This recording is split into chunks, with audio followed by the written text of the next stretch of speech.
All right. Long weekend ahead of us. One more lecture to go. If I have an object, mass m in gravitational field, gravitational force is in this direction. If this is my increasing value of y, then this force, vectorially written, equals minus mg y roof. Since this is a one-dimensional problem, we will often simply write F equals minus mg. This minus sign is important because that's the increasing value of y. If this level here is y equals 0, and I could call this gravitational potential energy 0, and this is y, then the gravitational potential energy here equals plus mgy. This is u. So if I make a plot of the gravitational potential energy as a function of y, then I would get a straight line. This is 0. So this equals u equals mg y, the plus sign. If I'm here at point A, and I move that object to point B, Walter Lewin, move it, I have to do positive work. Notice that the gravitational potential energy increases. If I do positive work, the gravity is doing negative work.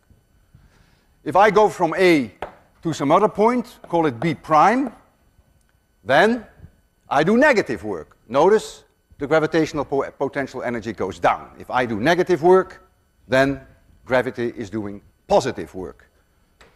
I could have chosen my 0 point of potential energy anywhere I please. I could have chosen it right here, and nothing would change other than that I offset the 0 point of my potential energy. But again, if I go from A to B, the gravitational potential energy increases by exactly the same amount. I have to do exactly the same work. So you're free to choose when you're near Earth where you choose your 0. Now we take the situation whereby we are not so close to the Earth. Here is the Earth itself. Of course, you can also replace that by the sun if you want to. And this is increasing value of r. The distance between here and this object m equals r. I now know that there is a gravitational force on this object, Newton's universal law of gravity, and that gravitational force equals minus m Earth, g, divided by this r squared, r roof. So this is a vectorial notation. Since it is really one-dimensional, we would, just like we did there, we would delete the arrow and we would delete the unit vector in the positive r direction. And so we would simply write it this way. The gravitational potential energy we derived last time equals minus m Earth, g, divided by r. Notice here is r and here is r squared. And if you plot that, then the plot goes sort of like this. This is r. This is increasing potential energy. All these values here are negative. And you get a curve which is sort of like this. This is proportional to 1 over r. Now, of course, if the Earth had a radius which is this big, then, of course, this curve does not exist. It stops right here. If I move from point A to point B with a mass m in my hand, notice that the gravitational potential energy increases. I have to do positive work. There's no difference. If I go from A to another point B prime, which is closer to the Earth, notice that the gravitational potential energy decreases. I do negative work. If I do positive work, gravity is doing negative work.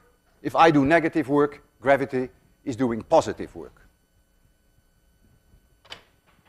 Right here near Earth, where this 1 over r curve hits the Earth, that is, of course, exactly that line.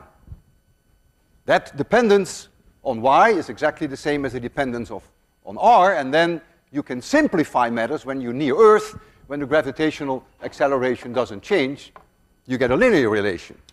But that's only an exceptional case when you don't move very far. The gravitational force is in the direction opposite the increasing potential energy. Notice that when I'm here, the gravitational force is in this direction. Increasing potential energy is this way, the force is in this way.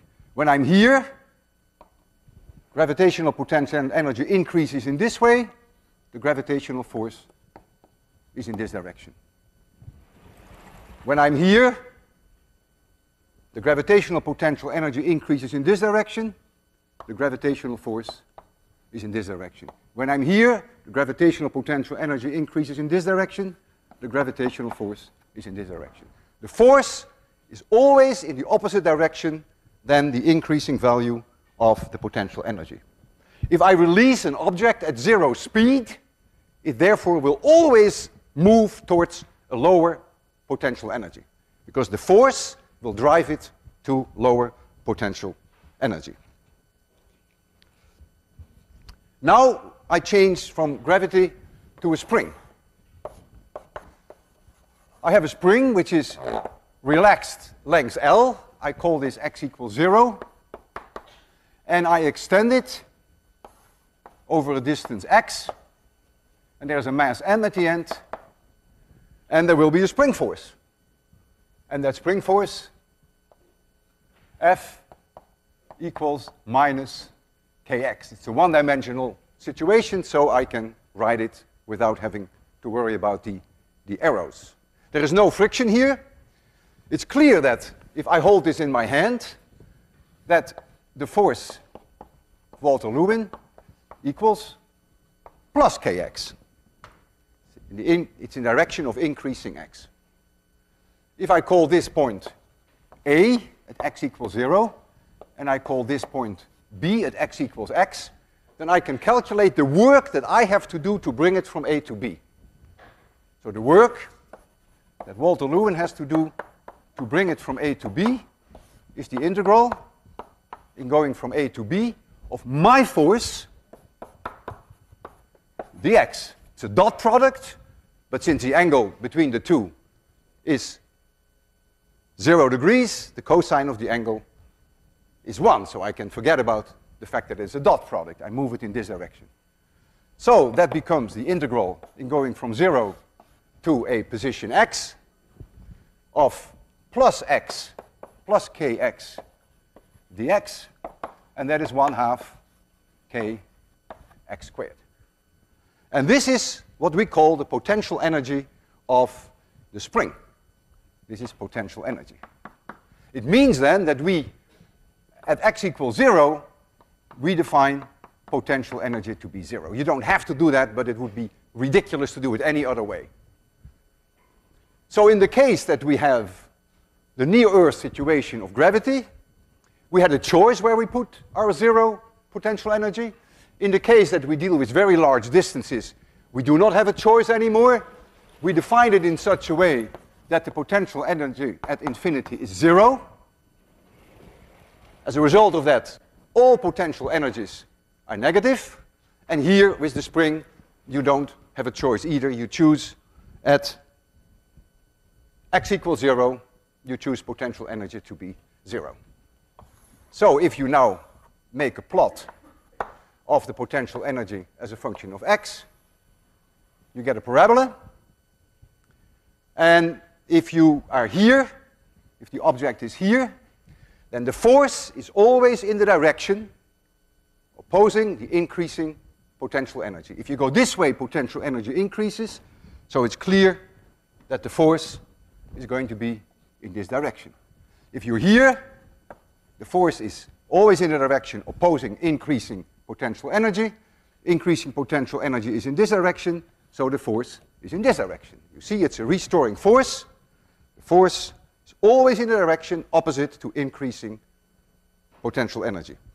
If you release an object here at 0 speed, it will therefore go towards lower potential energy. The force will drive it to lower potential energy.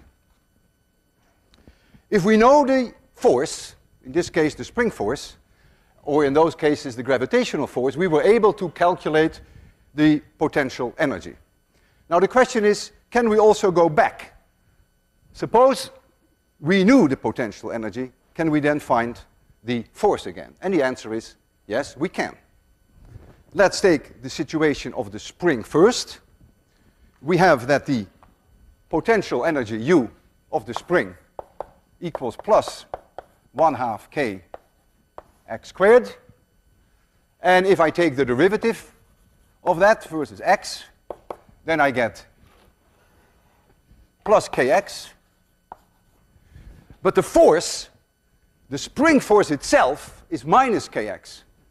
So this equals minus the spring force. So we have that the u dx equals minus f, and I put the x there because it's a one-dimensional problem. It is only in the x direction. The minus sign is telling you that the force is always pointing in the direction which is opposite to increasing values of the potential energy. That is what the minus sign is telling you. It's staring you in the face what I have been telling you for the past 5 minutes. If we have a three-dimensional situation that we know the potential energy as a function of x, y, and z, then we can go back and find the forces as a function of x, y, and z. Doesn't matter whether these are springs, or whether it's gravity, or whether it's electric forces, or nuclear forces. You then find that du dx equals minus f of x, du dy equals minus fy, and du dz equals minus fz. What does this mean? It means that if you're in three-dimensional space, you move only in the x direction, you keep y and z constant, and the change equals minus fx. That gives you the component of the force in the x direction. You move only in the y direction, you keep x and z constant, and then you'll find the component of the force in the y direction. We call these partial derivatives, so we don't give them a d, but we give them a little curled delta. If we go back to the situation where we had gravity, we had there the situation near Earth. We had u was plus mgy. So what is du dy? This is a one-dimensional situation, so I don't have to use the partial derivatives. I can simply say du dy. That is plus mg. And notice that the gravitational force was minus mg. Remember, the minus sign is still there. It's still there.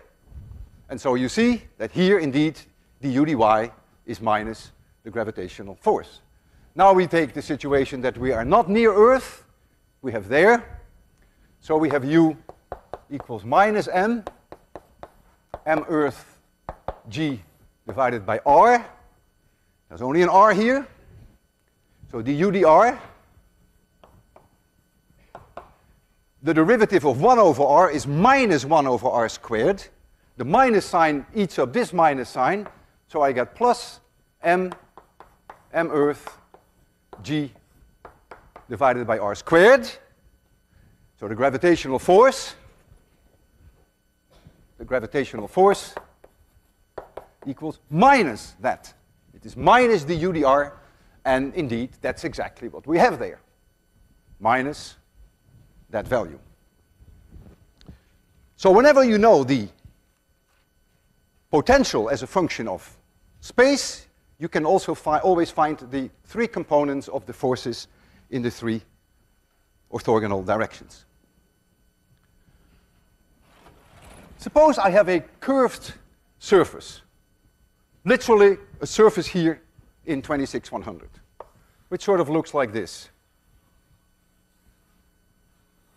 Something like this. I call this arbitrarily y equals 0, and I could call this u gravitational potential energy 0 for that matter. So this is a function y as a function of x, and the curve itself represents effectively the gravitational potential energy. This is y, and this is x. So the gravitational potential energy u equals mg y, but y is a function of x, so that is also u times m, that is m times g times that function of x. There are points here where du dx equals 0. I'll get a nice mg in here. Where 0, and where are those points? Those points are here, here, here, here, and here. If the u dx is 0, it means that the force, the component of the force in the x direction is 0, because the u dx is minus the force in the x direction.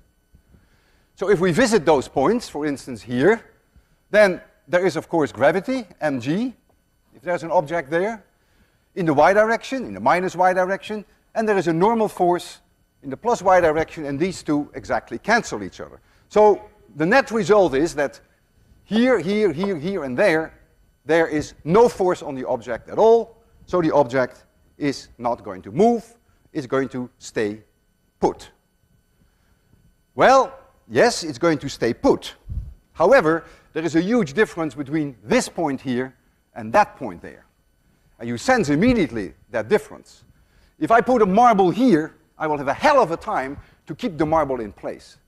Because if there is a fly there in the corner of 26,100 which does something, then the slightest amount of force on this one and it will start to roll off. In fact, what will happen is it will go to a lower potential energy. Here, however, if this one is offset, then it will want to go to a lower potential energy. The force is always opposing the direction of increasing potential energy, so the force will drive it back, and so that's why we call this a stable equilibrium. It will always go back to that point, and this is an unstable equilibrium. We have a setup here, and I would like to show you how that will work. So we do have something that is a curved object. It's a track. Let me give you a little bit better light condition. So you see it there. There is that object, a little ball, and no surprise if I offset it from the lowest point that it would be driven back to that point. That's trivial. What is less trivial is that there is a point here whereby indeed the net forces are 0, and it is not easy to achieve that, but I will try to put it there so that it indeed stays put. I'm not too fortunate. It is very difficult.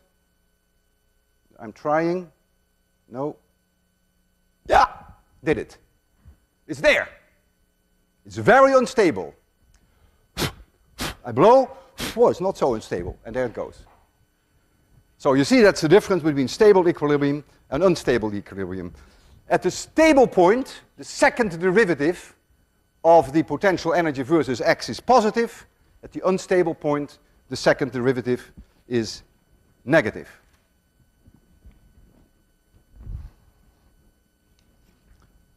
I'm going to return now to my spring, and I'm going to show you that if you use the potential energy of the spring alone, that you can show that an object that oscillates on a spring follows a simple harmonic motion. So here is u as a function of x, and this is the parabola that we already had. This equals 1/2 k x squared. Let the object be at a position x maximum here, is going to oscillate between plus x max and minus x max. When it is at a random position x, there is a force on it, and the force is always in the direction opposing the increasing potential energy, so the force is clearly in this direction. It's being driven back to equilibrium. When it is there, it will have a certain velocity. The velocity could either be in this direction or it could be in that direction. It has a certain speed. And since spring forces are conservative forces, I can now apply the conservation of mechanical energy. We call this a potential well. The object is going to oscillate in a potential well. Of course, it doesn't oscillate like that. It really oscillates like this, of course. It's a one-dimensional problem. The total energy that I started with, if I release it here at 0 speed, equals 1/2 k x max squared. That is E total. That will always be the same if there is no friction of any kind, and I have to assume that there is no friction.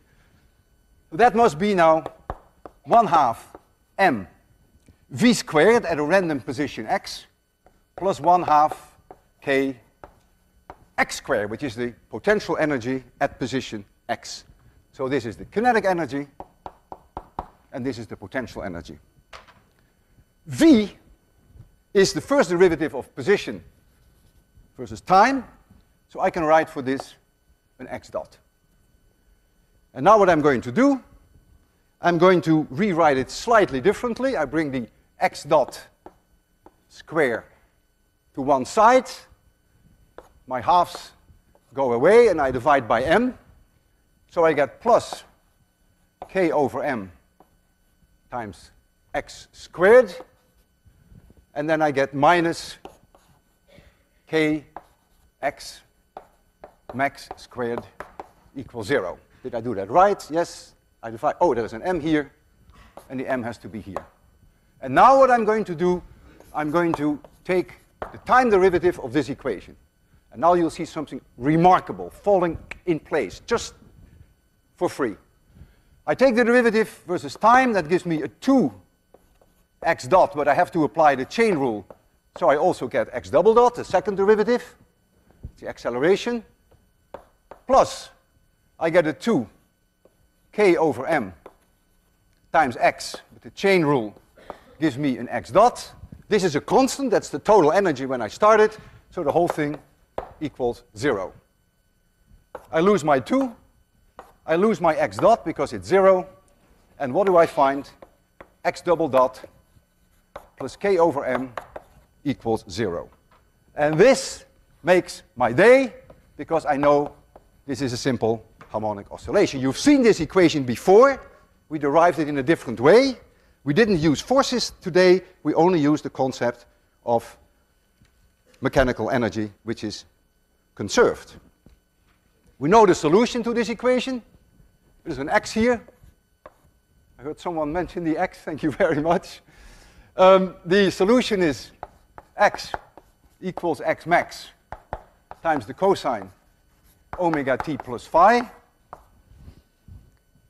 This is the amplitude, and omega equals the square root of k over m, and the period for one oscillation equals 2 pi divided by omega. We were able to do this.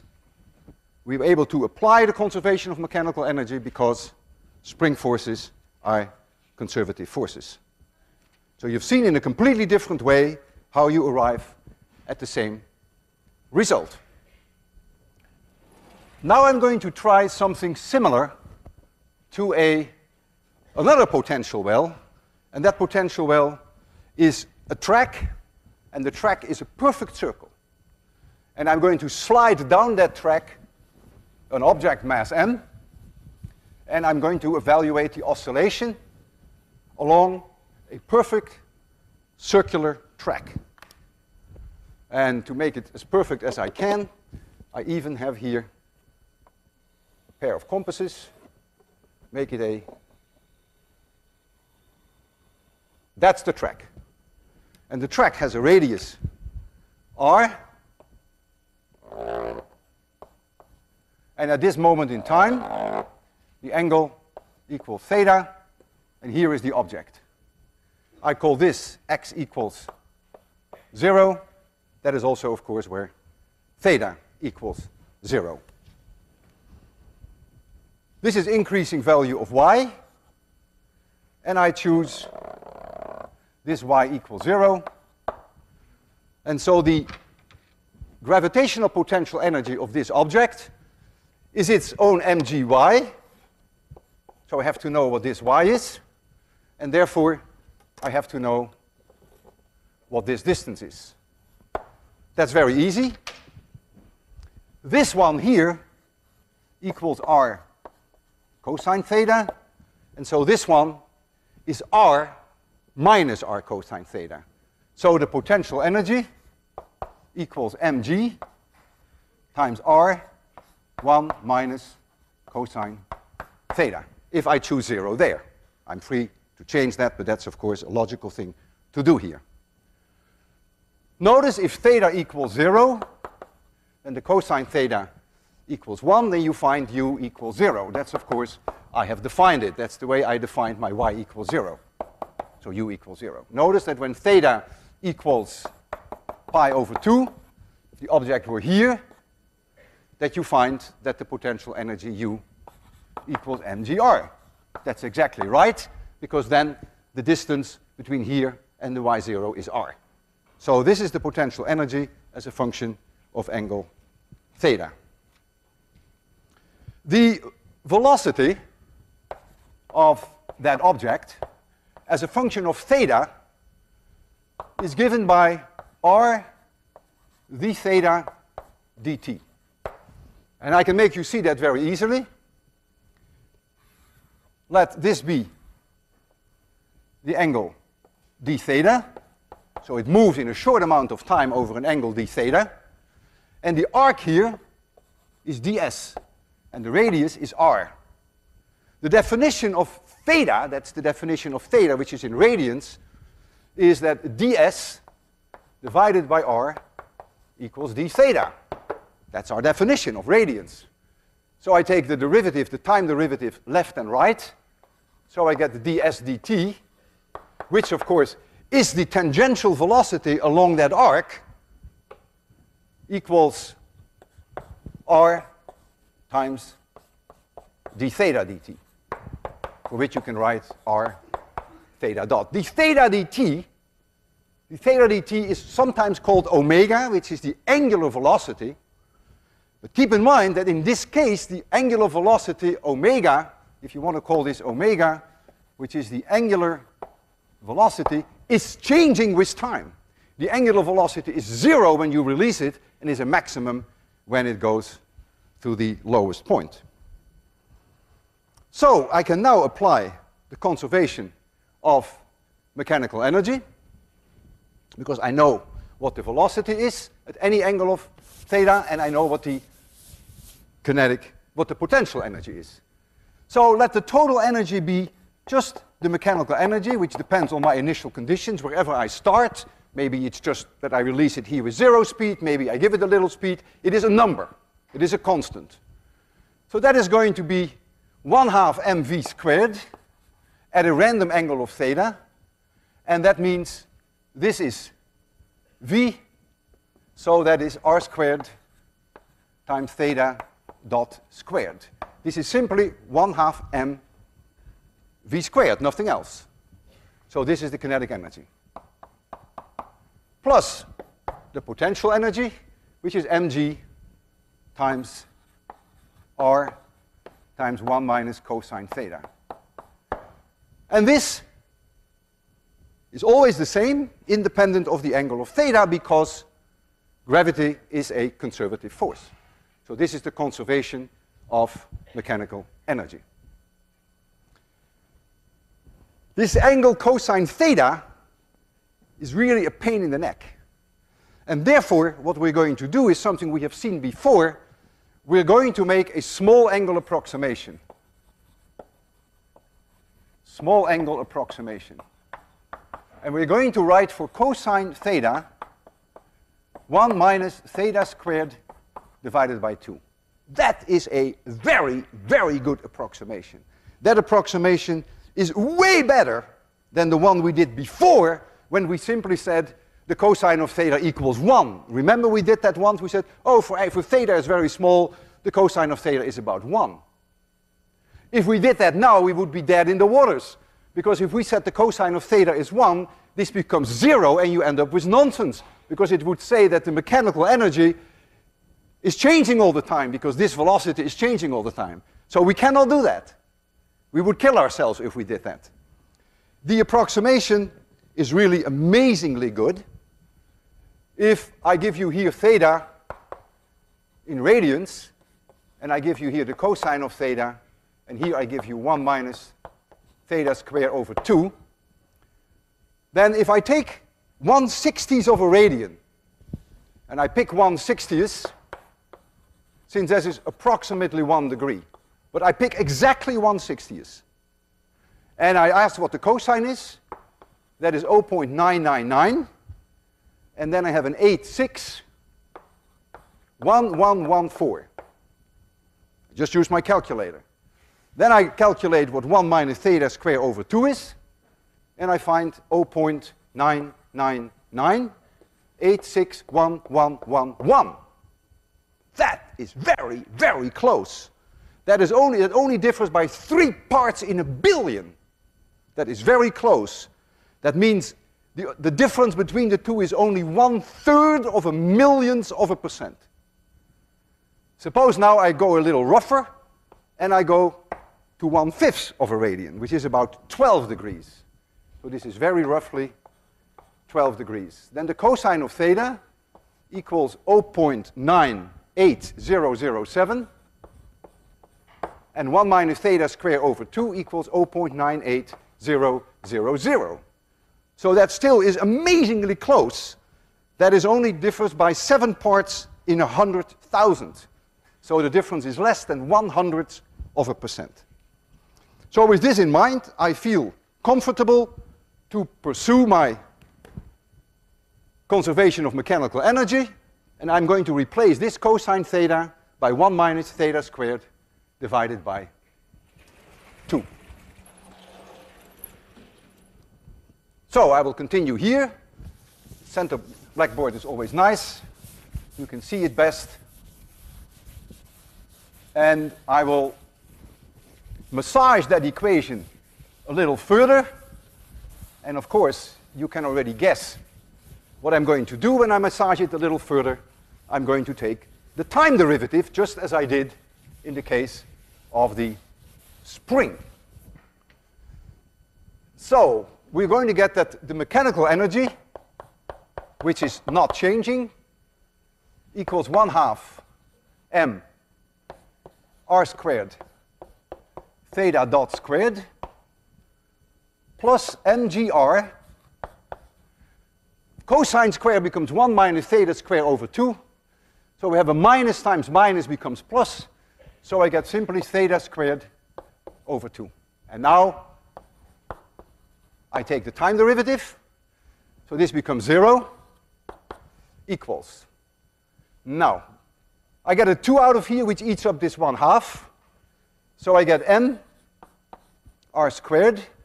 Then I get theta dot, but the chain rule gives me a theta double dot. Excuse me? Anything wrong? I don't think so. Thank you. So, I have to take the derivative of this one. The 2 flips out, which eats up this 2. So I get mgr, and then I get a theta, but the chain rule gives me a theta dot. I lose my m. I lose 1r. I lose my theta dot. I picked the wrong one. I lose my theta dot, not the theta. And what do I find? That theta double dot plus G over R times theta equals 0.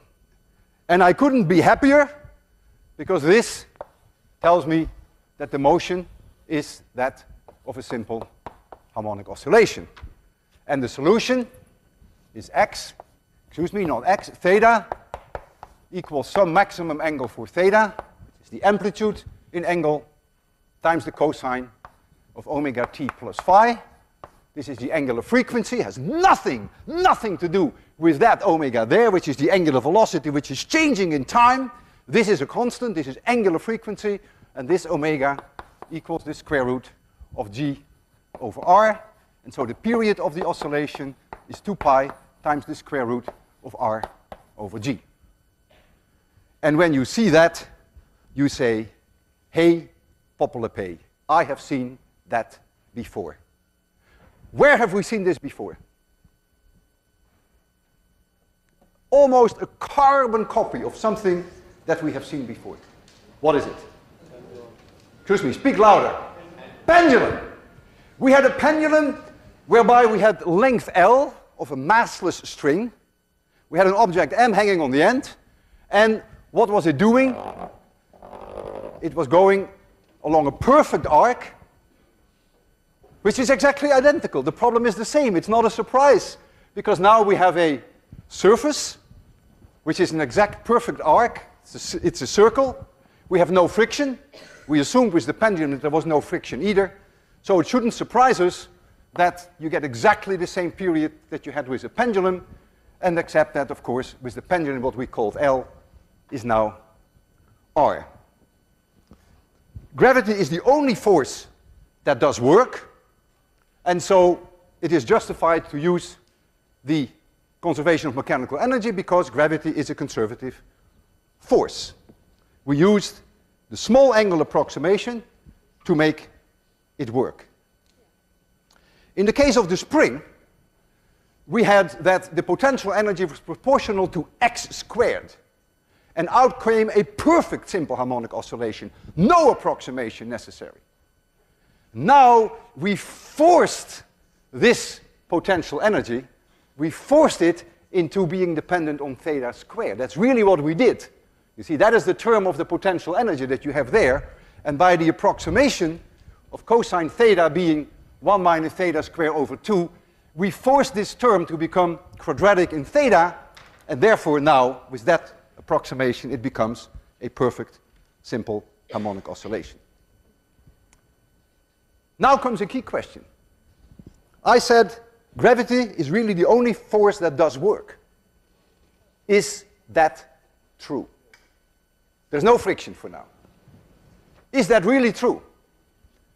When we had the pendulum,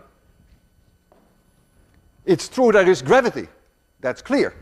There's a gravitational force, which is mg, but there is also tension. We never mentioned that. We didn't even talk about it when we did the conservation of mechanical energy. When the object is here, sure, there is gravity. And sure, there is no friction, so there is no force along the arc, but there must be a normal force. Is the tension not doing any work? Is the normal force not doing any work? Did we perhaps forget something? Remember last week I put my life on the line. I was so convinced that the conservation of mechanical energy was going to work that I almost killed myself. Not quite. With this huge 15.5 kilogram pendulum that I was swinging.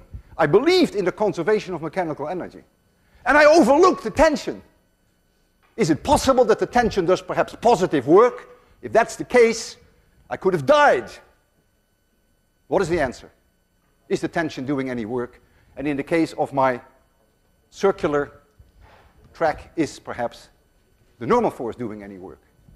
What is the answer? I want to hear it loud and clear. No. No. Why is it no? Why is it not doing any work? Because what? Exactly. You got it, man. That's it. The force is always perpendicular to the direction of motion. And since work is a dot product between force and the direction that it travels, neither the tension nor the normal force does any work. So don't overlook the force, but do appreciate the fact that they don't do any work. Great. So now I'm going to show you a demonstration which I find one of the most mind-boggling demonstrations that I have ever seen. We do have a circular track. You have it right in front of you. That is a circle, although you may not think it is, but it is. And that circle has a radius which, according to the manufacturer, is 115 meters with an uncertainty of about, I think it's about 5 meters. It is extremely difficult to measure, and even during transport you think it could change. Let me try to clean this a little better. And so the radius of this, the radius of curvature of our arc, which is also an air track, equals 115 plus or minus 5 meters. So we can calculate now what the period of oscillations is. The whole track is 5 meters long. So half the track is about 2.5 meters. So the angle theta maximum is approximately 2.5 meters, which is half the length of the track, divided by 115, and that is an extremely small angle. That is about 1.2 degrees. Because this is in radians and this is in degrees. So the angle is very small, so we should be able to make a perfect prediction about the period. And I'm going to do that. I take 2 pi times the square root of r over g, and r is 115. 115, I divide it by g. I take the square root, I multiply by 2, I multiply by pi, and I get 21.5 t. And this is a prediction, equals 21.5. The uncertainty in r is about 4.3%. Since we have the square root of r, that becomes 2.2%. So if I multiply that by 0.022, I get an uncertainty of about 0.47. Let's call this 0.5 seconds. So this is a hard prediction what the period of an oscillation should be. 21.5 plus or minus a half second. Now I'm going to observe it, and we're going to see what we're going to, how this compares. I don't want to oscillate it 10 times. That will take 3, 4, 5 minutes. That's too long. It is not really necessary because my reaction time is 0.1 second. So even if I did only one oscillation, that would be enough to see whether it is coincident with that, consistent with that number. However, it is such a beautiful experiment. It's so much fun to see that object go back and forth in 21 seconds that I will go, for your pleasure and for my own pleasure, I will go 3 oscillations. Not that it is necessary, but I will do it. 3t is going to be something plus or minus, and this is my reaction time, which is 0.1 second. And then we can all divide that by 3, and then, of course, the error will go down by a factor of 3. And we will see whether this number agrees with this one. All right, can you imagine someone making a track like this, air track, with a radius of 115 meters? I mean, what is this? This may be 8 meters, 115 meters. That is something like 10 times higher, more, 15 times higher than this ceiling. Amazing that people were able to do that. In fact, nowadays you can't even buy this anymore. This is probably some 50 years old, if not older. I have to get the air flowing. Out of all these holes, there are many, many small holes in here that you cannot see. The air is now blowing. And this object is going to be put on here. And just because of gravity, it will go. That's all it is. Only gravity will do work. Here's the timer, and we're going to time it. I will start it off first, and then when it comes back to a stop, I will start the time, because that's for me a very sharp criterion. When the object comes back and comes to a halt here, it's very easy for me to start the timing. You may notice as you watch that some of the amplitude will decrease because there is, hold it, because there is, of course, a little bit of friction. It's very little, but it is not zero. Enjoy this. Just look at it. Isn't this incredible? It just goes simply by gravity. It's like a pendulum which has a length of 115 meters. It's about to complete its first oscillation.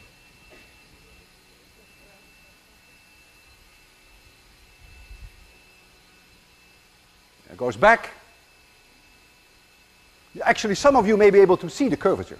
You can really see that it is not straight. So we're coming up to the second.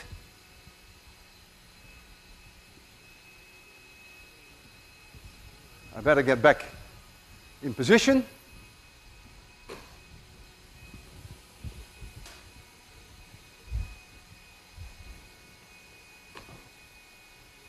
So when it stops here, it has made 3 complete oscillations.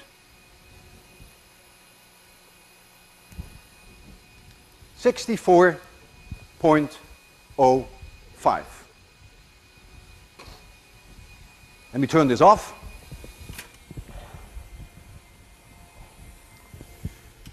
So 3t equals 64.05. I'm lazy. 64.05. I divide that by 3. That is 21.35 plus or minus 0.03. It's exactly in agreement with the prediction, with the uncertainty of the prediction.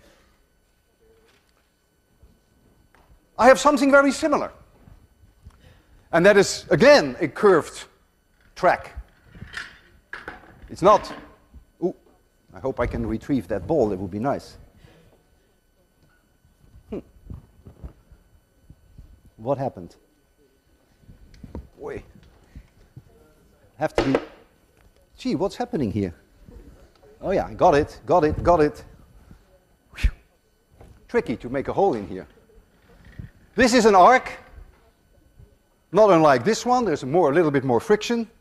And in this case, the radius is 85 centimeters. So, we can calculate what the maximum angle is. Radius is 85 centimeters. And the arc to the edge is about 20 centimeters. So we have now a situation like this. So R equals 85 centimeters. And this here is approximately 20 centimeters. So theta maximum is roughly 20 divided by 85. And that is something like 13 degrees. 13 degrees is not a bad situation, because the difference between the cosine theta and 1 minus theta squared over 2 is less than 0.01%. It's that small. So I can make a prediction of the period of this oscillation. Predict. And you can go through exactly the same exercise. You take 2 pi times the square root of r over g, and you find 1.85. The uncertainty of this radius is, of course, not very large, but we are not certain about the radius to about 1 centimeter. So it's 85 plus or minus 1 centimeters. So that's about a 1.2% error. And so the error then in the prediction will be 0.6%. It's about 0.01 seconds. So I expect this is my prediction. Now, I really want to challenge this 0.01. And so now I'm going to make the observations. And surely I'm going to do it now 10 times, because then the uncertainty will be 0.1 seconds. That's my reaction time. And so I have the final period to an accuracy of 0.01 seconds. And so we can compare these numbers directly. And that is what I will do now. I have here the timer. And I'm going to oscillate that back and forth. And that should only take 20 seconds. Zero it. We started here. We have great confidence in physics, right? We believe in physics. We believe in the conservation of mechanical energy. Start. Are you counting? Is this 2? Yeah, is this 3? 4. I don't believe you. Okay, we start again. Now, 1, 2, 3, 4, 5, 6, 7, I'm getting nervous, 8, 9, 10. Holy smoke! 22.7 seconds. It should have been 18. 22.7 seconds. There must be something fundamentally wrong with the conservation of mechanical energy. Or is there something else? And what is the difference between the two experiments? Excuse me? Oh, no, the friction is so low, that is not the reason. There's a huge difference. Think about it when you take your shower this weekend. There is a huge difference between this object moving and that object moving. And when you find out, that is the reason why that is way slower, not friction. See you next Wednesday.